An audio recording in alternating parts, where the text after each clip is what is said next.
to do it. Probably still get some more people in the rooms as people trickle in, but I just wanted to just catch up with NFT VIP and Sue's here for a second. How are you guys doing? Hey everybody, happy Wednesday. So excited to be here. So grateful that we have NFT and Chill, the podcast mayor, here with us today. Totally excited. Thank you so much for taking time out of your life to be here. I am so Yeah, stoked. absolutely. I'm stoked to be here. Big fan of what you do, and I'm happy to get the invite for sure.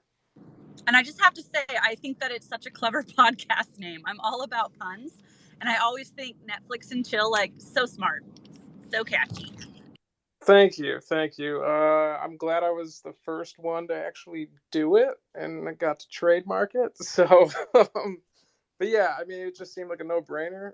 I have a very patient, relaxed, and kind of chill, I guess, towards the space in general. It's kind of always been like that, which probably comes from my experience like trading stocks. So yeah, it kind of just was a no-brainer.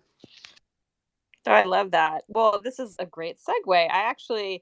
I have been going down the Linktree rabbit hole on you, and I don't think I have enough time in my day to actually read or listen to all of the things you do. You kind of do everything. You're a very impressive man, let me tell you.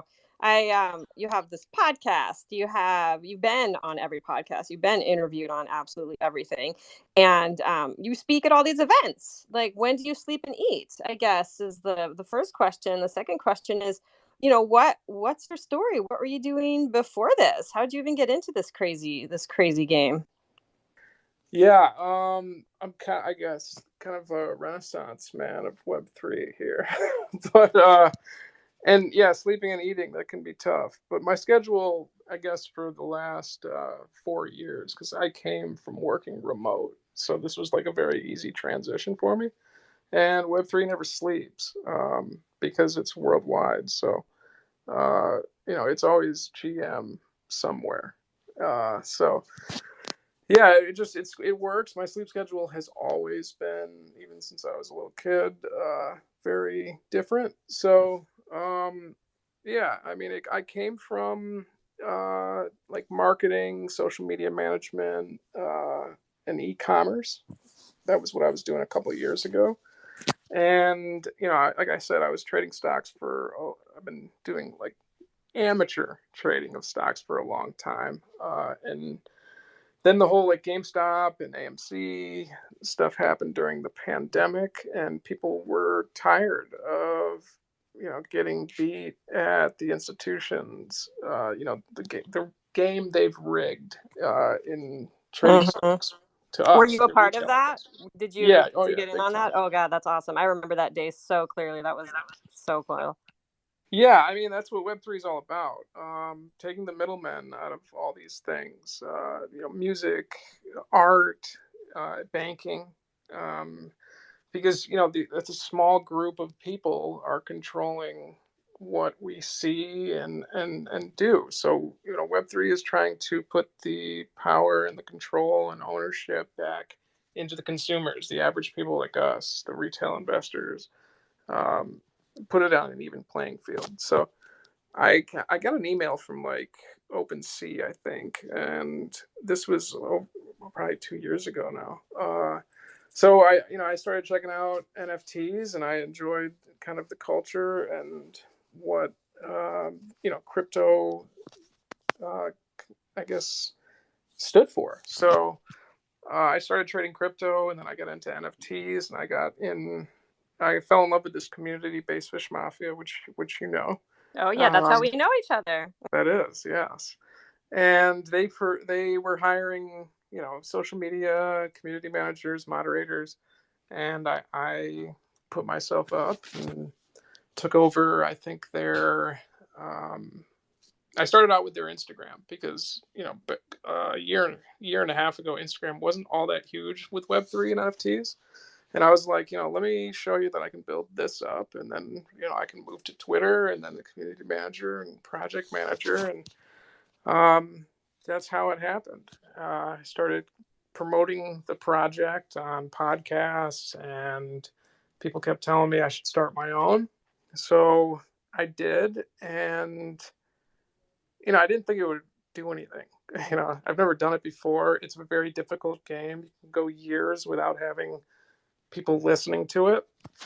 And the community, really, the Basefish Mafia community and the Web3 community itself really enjoyed the show. And especially in the early days, imposter syndrome definitely was an issue for me, because I figured, I didn't know what I was doing and I didn't think anybody was listening, but people kept telling me to put out more episodes, and it just caught on. The name helped a lot. People enjoyed that, and it was SEO friendly.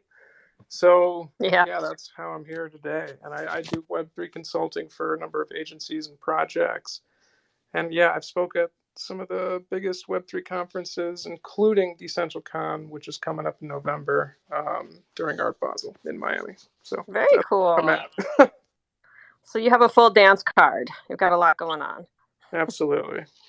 That is so, I feel like you're such a good person to talk to about anything Web3 related, but especially about pivoting a Web2 career into Web3. It seems like you've kind of done it seamlessly and it's worked out. And I love to hear these stories, because, I didn't really hear the word tech, dev, any software, and any of those things. And I think that that's what people think about when they think about Web3 or crypto or Bitcoin. They just think it's all tech, tech, tech, tech. And you can't get into it without having some skill set or knowledge about that. And I also, so that's cool. But I also think that once you get into it, you'll learn as you go. And I also think that's such a huge, amazing benefit to this ecosystem, is that you don't know anything really when you're getting into it, and you're just learn as you go. And that's another huge benefit for people that want to get into this world, because the barrier to entry isn't really that. If you're willing to learn it, it's super low. So I don't know, I'm just curious about your thoughts on there. And anybody pop in, this is just a chat conversation. I would love to hear whatever anybody has to say. I see some familiar faces on here. Yeah, what do you think, Sarah? Well, I just kind of had a question. I was wondering, it's always interesting to hear people's story, and it sounds very linear. And I'm wondering, was it linear for you? Was there pivoting along the way? Can we go back and learn a little bit more about, you know, um, if someone here is a hobbyist investor or involved in the community and they're wanting to take it to the next level? Let's break it down. Like, how did you do that? Yeah, I definitely great questions. And I love how you mentioned the tech and developer, because that that is not me. I am not. I mean, I do know tech. I can work a computer. I've had a video game controller in my hand since I was 4 years old, Nintendo. So, but yeah, I am not a back end developer. I am not a software person. Uh, that is not my forte. I do front end work. I do a lot of marketing, SEO. I can help out with strategy and project management and community management. Um, so that, I mean, that's why this space is definitely not just for the tech people. And if you're looking to get into this, we all started not knowing too much about this space, and we still don't know everything. I try and learn every day. I interview so many people from so many different fields, and I'm just acquiring knowledge, and that's what the space is about. And if you have to watch YouTube, YouTube is a great resource if you are on the right channels and you're taking everything with a grain of salt. I mean, there is a really great channel called Whiteboard Crypto, which I've been watching for years, because they break everything down very simply. Um, so yeah, just learning what you can, and if you enjoy working remotely, if that is something you want to do, this is the space to do it. And if you want to build communities, if you want to manage communities, if you want to moderate Discord, if you like what you're doing on social media and you want to manage social media accounts or get into SEO and marketing this is the type of stuff that is not technical, that you don't have to know software, that you can do in this space. One of the biggest resources for me is definitely LinkedIn. I would say in the last 5 to 6 months, LinkedIn has grown its Web3 substantially. Like, if you Yeah. were talking about where Web3 lives on social media, Twitter is definitely number one, but LinkedIn is coming up very close second.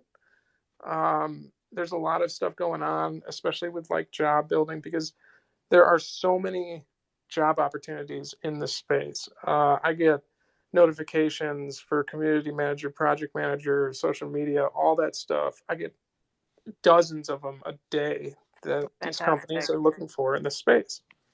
It reminds me when, 10, 12 years ago, I just remember the term social media manager even coming kind of popping up in job opportunities and job descriptions. And I was copywriting at the time, and I was kind of in that world a little bit, but I was like, a social media, what? Somebody to what on what? And it seems so foreign and weird to me. And now it's like a really powerful, challenging, wonderful, satisfying career. And I just think that among many other jobs that have been created from the social media boom. So, it's just it'd be short sighted not to think that there aren't going to be new careers created from what we're doing now, kind of, they certainly could have some Web2 capacity components to them getting in, but they'll be just doing different things within this space. I just think that's really interesting. And also, I heard Gary Vee talking about how if you are not utilizing LinkedIn, you're really going to shoot yourself in the foot as far as Web3 goes, because it's really underutilized right now. What do you got, Yeah, Suze? absolutely.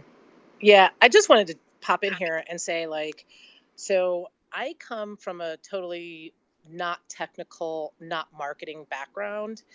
And I mean, I was a small business owner and I would hire people to do my social media. And what I found when I kind of started falling into the Web3 rabbit hole, I, I'd been on LinkedIn because of my business. And so I just started to look into Web3 NFTs. I was into crypto already, but I wasn't looking for a crypto job since I wasn't tech based. And my first sort of, I want to put it in quotes, job in Web3 came via LinkedIn. And and so that was the place that gave me the confidence that I could build a career in Web3. And now I have. It's the beginning stages of it still, but kind of what you were saying earlier, Mayor, is that like no, and we all know this, nobody's an expert, this is a new field. And I wasn't 100% sold that I could become a community manager, but guess what, I'm a community manager. And it just happened because I just kept putting myself out there, kept doing the work, spent a lot of time in YouTube University, and and networking my ass off. And that's really where, how I got to where I am now. Like, being part of this project, Gen X NFT, happened because I'm out here, Web3 hustle, baby, and saw the project, and I'm like, I'm a Gen Xer. I think they're cute. I'm happy to join on. What do you got? And just being able to put yourself out there. And so I think that there are a lot of different resources out there for people, but I definitely agree with Gary Vee, dare I say so, that LinkedIn is a resource that everybody should be using, and especially if you're looking for a job in Web3. Yeah, absolutely. And if if you, like you said, you're not technical, you don't know social media, but you think you can manage a community and get people engaged and come up with strategy and things to do to keep that community engaged. So community manager is something you might want to do in this space. Finding a project or a Discord community where you can become a moderator. I mean, that moderator is definitely a good entry level position in this space, where you're going to learn a lot of the stuff that's going on in Discord, and also what the community manager and other parts of the project and even in the space is going to do. So Moderators are probably the unsung heroes of this space. They don't get a lot of credit where they should, but they definitely are a big part of communities, projects, and everything that's going on in Web3. I was farting around on some. I know that Sue's had a big list of. She said that she might put together like a list of jobs. Maybe we could, you could post it and we could pin it of websites like crypto Web3 specific sites. Because I looked on Indeed, very Web2 places, and they certainly have some on there. But there are a lot of other like actual very very specific sites that only talk about Web3 jobs. But I just found, for me, I come from a writing background. Most of my friends are writers, producers, actors, screenwriters. They kind of come from the entertainment industry. And yes, I'm in this big mom group, and they're like, "Well, where do I fit in with this? Where would Web3 work for me?" A lot of journalists and there are actually some jobs. I actually ran across a few, and I was sending them to some friends. But like legit, somebody was hiring a script writer for an NFT blockchain job, and people can be. I think. Well, I'll take it to so this script writer job, which I thought was interesting, and I'm actually going to talk to a writer friend of mine to do something with the Gen X NFTs. So there's a lot of just anything you do in Web 2 can be done in Web 3. But I think that one job that I think is such a great job for for all of us curious people that are just obsessed with this and are learning every day is eventually you'll know so much that you can consult and you can teach other companies and brands how to get into this space. And I think that's huge. And I think that that's really needed, like desperately needed, a clear, concise way to get in that speaks the language of the brand, that speaks the language of the people. I mean, I know when I first got into this, I was trying to, speak a different language I didn't understand yet because it was being spoken to by people who didn't know I didn't know anything. So I think that that's a really valuable. I think that's really valuable. So I hope that. I have some people that want to come up and speak. Yeah. So Anne Marie, I see you popping up here. Do you have anything to say about Yeah, that? it's so great to meet you guys. I Hi. ran across Susan Discord earlier, and she asked if there was anybody anybody in our age group that would be willing to come to the space and hang out. My journey's been a little bit different. I'm a fractional marketing director. I was in agency land for many years in New York, so I was fully, kind of Web 2 focused.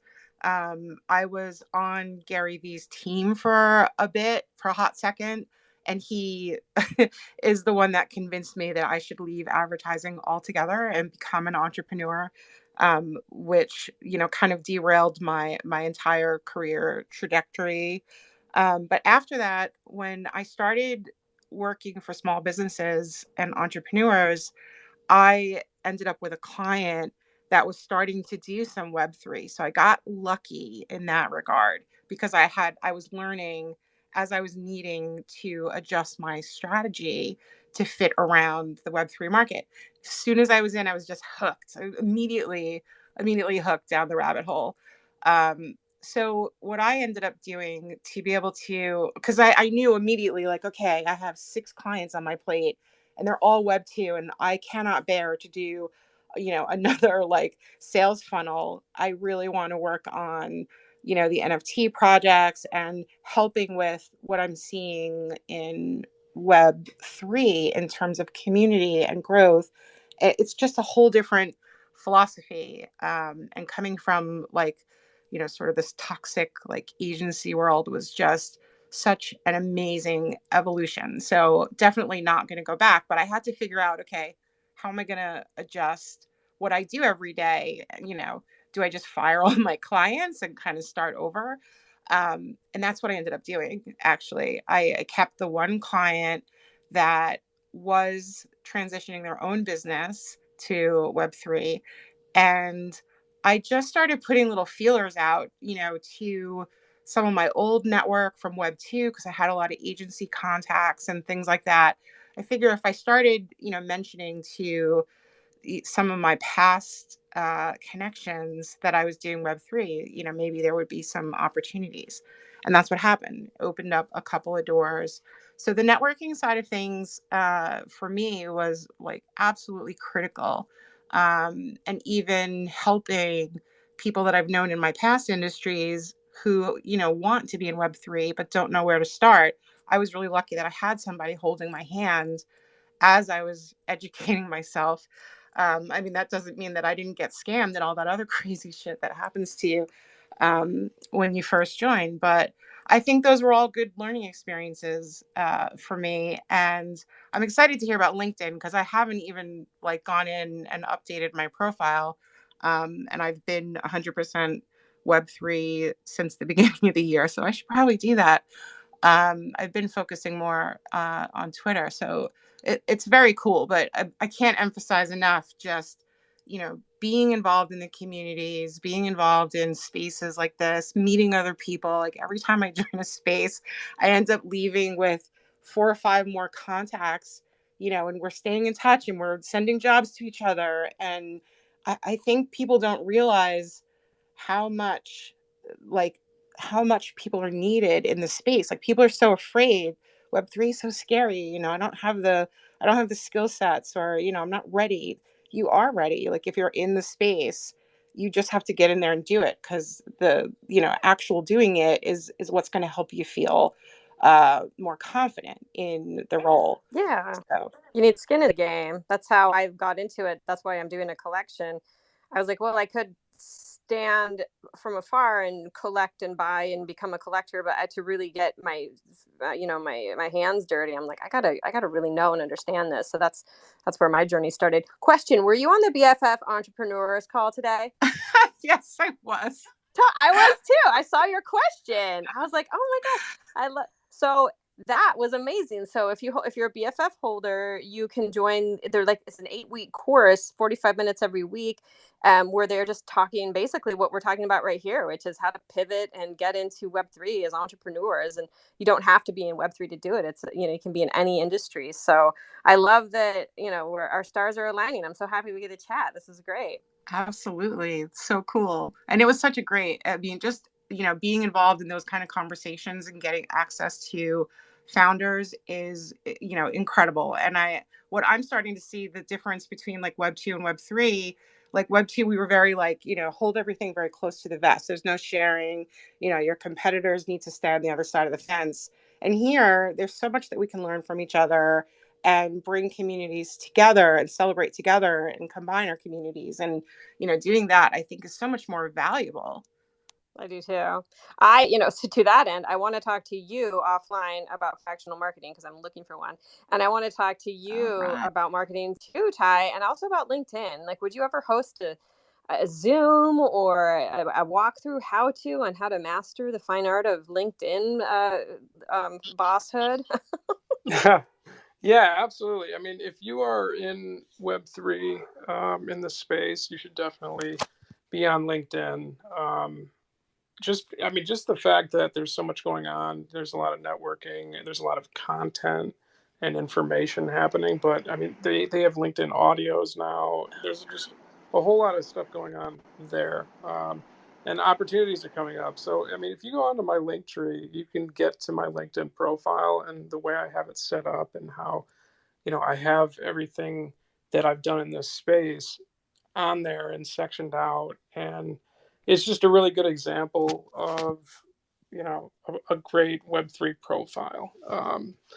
So yeah, I mean, I would love to have that, because that's the thing about this space. Participating in the space, building relationships, networking, can, you know get you a lot of places in this space. Getting involved in communities. That's how these out, because there's going to be millions of jobs coming in. There's still so many companies that are coming into the space and looking for people that know the space. And all these companies now have these like Web3 departments, and Yeah. they need to fill these positions. There's, So yeah, it astonishes me how much people are needed, and they're an unusual job. They're non-tech jobs, like we're saying. It's really fascinating. And I think that I'm just, I think one that's an interesting thing that people don't talk about is like mental health workers in the Web3 space. I think will be a very, very valuable career path for Web3. I mean, you probably, they'll do similar things, but it is again, it's a different language. You're talking about different things. You talk about how it never turns off. You can never sleep. You need, I just feel like it's like a 2% difference, and you can totally have a different career and be working in this space as a thought leader in this space, because you're not there yet. Think about what you do now, and what could I do in the Web3 space? Am I going to be the first one there, a second one there? You're still, I call it the Starbucks. You're Starbucks. If you're there first, it doesn't matter how good the coffee is, you're first. And you can make your mark, and really make a stamp into Web3. So I just think it's fascinating. But I want to hear. So, how did you get into Web3 then, Anne Marie? I know that. What were you doing before? You worked in marketing before. Is that? Did I hear that? Yeah, I was in my early days, I was a creative director. I came from the art director side. And then at Vayner, I had moved over to more um, strategy and content. It was like social media boot camp. And then after that, I was an entrepreneur for 3 years. And when I ran out of runway, which I found out I'm really, really good at, I had to pivot, figure out how I was going to pay the rent. And I ended up kind of falling into a fractional role through a remote company that offered, it was sort of like a Fiverr, except it was more high end people, that were vetted professionals that you could hire. So we had a higher pay rate than, Fiverr and Upwork, thankfully. But that's what got me into the fractional marketing director work, because they ended up having all of these clients that needed marketing, and they were all small businesses, entrepreneurs. So kind of doing that I was doing that for 5 years. And that's when one of these clients that I was working for happened to be pivoting into the Web3 space. But I mean, it's not really my first uh, rodeo in Web3. Like years and years ago, I was working for Samsung, and I had to get into Second Life, like, way back when. So I was actually a content creator and like a metaverse, like hardcore user for a really long time. So I was a content creator for like more than 16 years. I did, kind of get into Bitcoin, bought a couple crypto punks, lost them. That's a whole nother story. But Oh, yeah, I know. It pains me every day, trust me. But I had that experience, but I was still like, I had a client base, I had a pipeline, it was reliable, I loved my clients. So it was great. And I didn't really, when NFTs kind of started up, I was like, oh, that's interesting, that looks cool. But I really didn't dive in until my client kind of pushed me a little bit. So now all of a sudden it's like, oh, all those years of metaverse experience are actually relevant now, and I can actually like use that for my marketing, because I've seen kind of what the metaverse could be when people get all in. It's a little frightening, but I yeah. really think like what the possibilities hold, because all of these like smaller metaverses that we have right now are just like scratching the surface of Mhm. what Second Life had actually done and become. Yeah, it's all pretty janky right now. I mean, I hate to Yeah, call I it. get like so frustrated. I'm like, why can't I change my shirt? Why can't I change my skin? Why can't I decide? Why can't I walk the way I want to walk and It's dance the way funny. I want to It's dance? early. It's early. Yeah. It's Oh, that's such an so interest. early. I love that I thought NFTs were so dumb when I first got into them. So that's cool that you had a different reaction. Which is probably why you ended up with some early punks. But I was like, oh, this crap is ugly. Yeah, I can't. I couldn't quite get my wallet working right, so I had somebody buy them for me, and at the time they Mm, were $6 each. yeah. Oh my And God. then, the punks, like the way that they had it set up, you couldn't transfer ownership of it like Mm, right away. So, there was kind of this like period where I just like didn't really like reach out to my friend to get them transferred. And then, a couple of years later, I'm like, yeah. hey, you still got my punks? Oh my God. They're like, yeah, no, I don't. Phone number disconnected. Oh my gosh. Are they still your friend? They are. So, he Oh, says that he lost them, which I'm not sure I actually believe. So at some point, like, there's hope that I may actually, finally get them back. But I yeah. kind of I doubt. wonder. I mean, I guess that's well. This is so funny. So this leads me into what I wanted to talk about next. I was actually looking. I found this article called 11 metaverse jobs that will exist by 2030, and whether or not this is true or not, I thought anecdotally it might be fun to chat about. But one Oh, of I them love that. is one of them is a metaverse. Hold on, where did it go?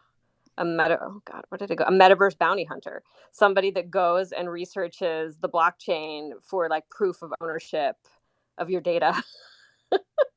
Isn't that interesting? I was like, I'm that could not be sure. something I'm interesting. not sure I understand what's metaversal about it. Because so the metaverse, because in the metaverse, data is everything, and you will want to ensure you have ownership of all your data. So there's a clear space for data bounty hunters. Oh, data bounty hunters, not metaverse bounty hunters.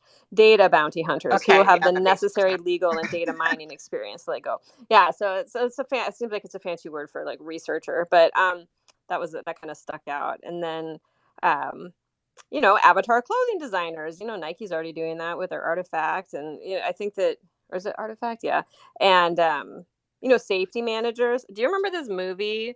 Oh my gosh, it was like 40 Days and 40 Nights. It was this rom com from like the early 2000s. It's not a very good movie, but I love it. It has Josh Hartnett in it. Anyway, the one of the love interest job is she's a cyber nanny. This is like early days of the internet. It takes place in San Francisco, and her job was a cyber nanny.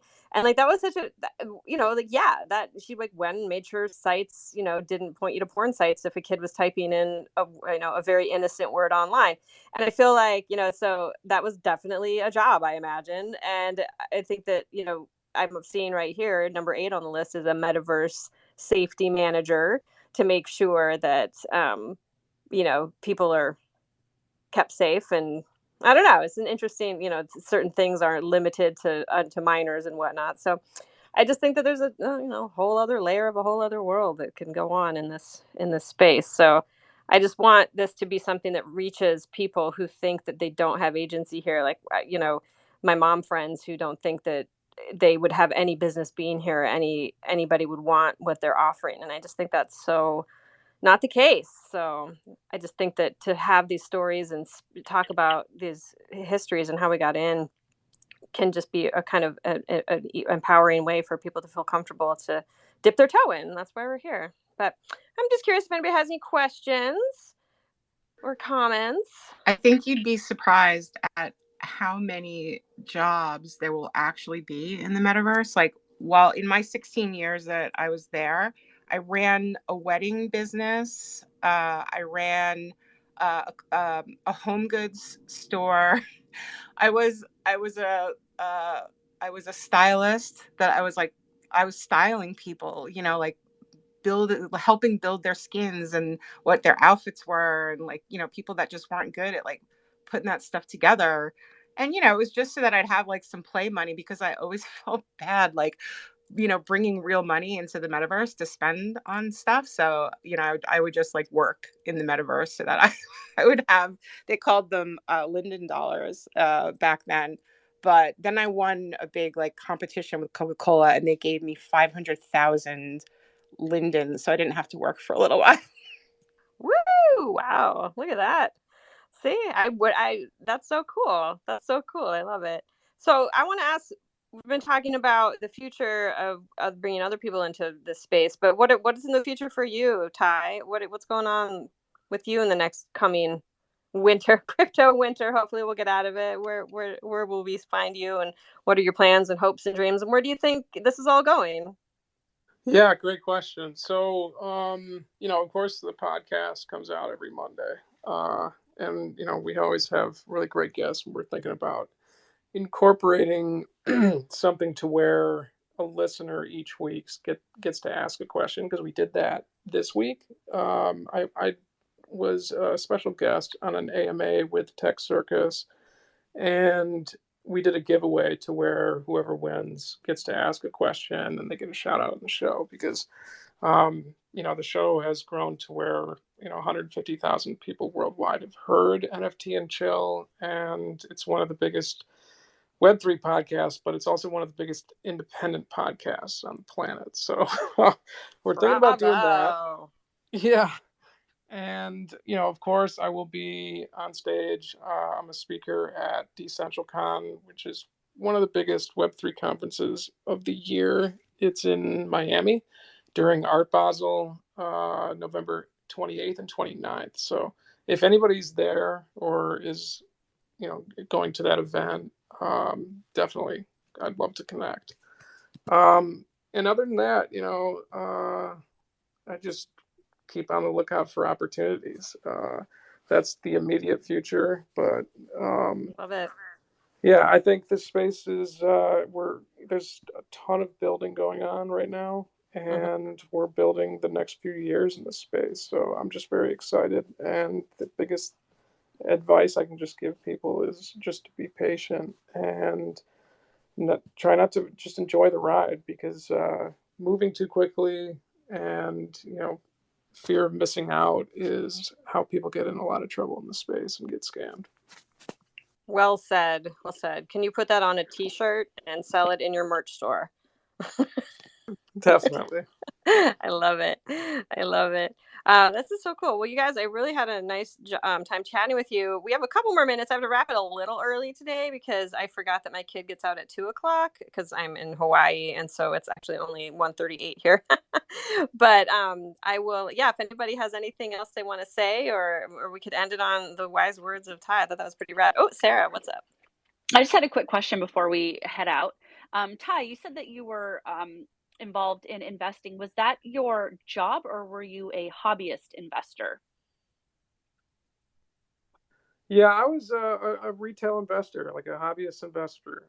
We call like retail investors are what the average person does when they invest. A few dollars a week, 100 here.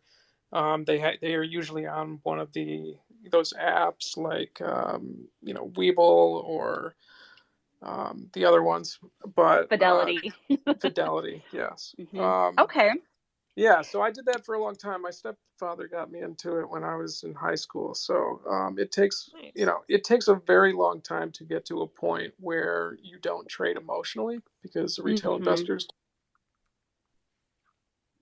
Sorry, I just muted everybody like a dumbass. Okay, sorry, I'm back.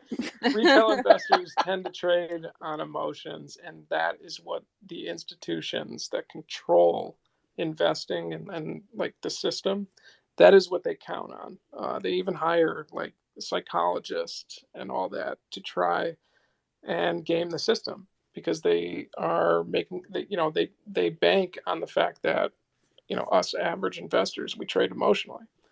So Wow. yeah, it just takes time to get to be patient and Can I ask a question based on that real quick? Does sure. that happen in the Web3 crypto trading world as well? Oh, absolutely. It's very similar. A lot of people, that traded crypto got into NFTs. Yeah. That's a lot of people's story. And yeah, when you buy an NFT, like especially if you're looking to just make a profit on it, if you're definitely looking at the floor price, you're watching what's happening, and so that is trading on emotions. If the floor price takes a dive, you want to get out quick. Mm-hmm. But if you actually believe in the project or believe in the company you're investing in, just because it goes down doesn't mean you should sell for a loss. Sometimes you can. I mean, you really have to know, I guess, what you're doing, and it goes off experience and Yeah. stuff like that. But yeah, people definitely trade on emotions with NFTs too. Yeah, I get nervous because my nephew, he's 22, he's a great kid, but he trades crypto and he's recently lost a lot and he was really mad and he's like, get back in the game. And I mean, I feel like people really young like that, their brains are still forming.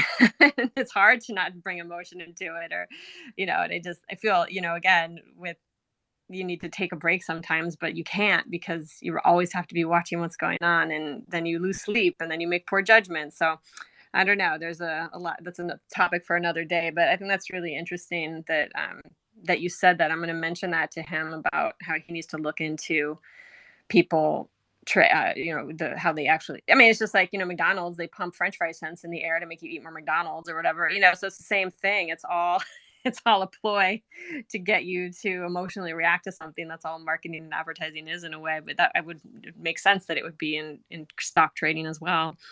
But well, this has been a very insightful conversation. Thank you so much for joining. I'm really happy. You guys are amazing. I recorded this so people can listen to it after. Yeah, thank you for. I want to talk offline with both of you, so you'll probably see me sliding into those DMs. Oh my gosh, I can't believe I said that. You guys are awesome. Everybody here is awesome. Thank you for everything. And let's do a little Rickroll on the way out the door. Until next week, everyone. Thank you so much for having me. Thank you for coming. I really appreciate it. Thank you.